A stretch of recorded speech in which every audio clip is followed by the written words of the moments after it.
Hello friends, good morning. చాలామంది అడుగుతున్నారండి ఏ number thread piping వాడుతున్నారు మీరని. సో ఇది వచ్చేసి 12వ నెంబర్ థ్రెడ్ అండి.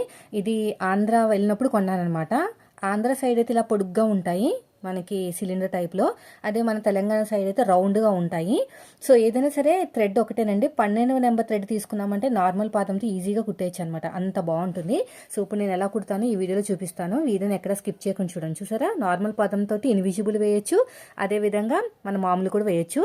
అయితే నేను హ్యాండ్కి చూపిస్తున్నాను. హ్యాండ్ కోసం అయితే స్ట్రైట్గా ఉన్నా పర్లేదండి, క్రాస్గా ఉన్నా పర్లేదు. క్రాస్గా కన్నా స్ట్రైట్గా తీసుకుంటేనే మంచిది, క్లాత్ అనేది మనకి సేవ్ అవుతుంది.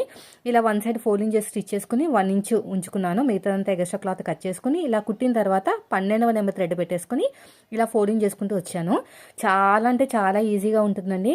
మీ బ్లౌజులు కుట్టుకోవాలన్నా, కస్టమర్ బ్లౌజులు కుదరట్లేదు ఎలాగనుకోవాలనుకున్నా మన స్టిచ్చింగ్ ఛానల్ విజిట్ చేయండి. సూపర్గా మీరు సక్సెస్ అయిపోతారు. చూసారా ఎంత బాగా వచ్చేసిందో ఫినిషింగ్.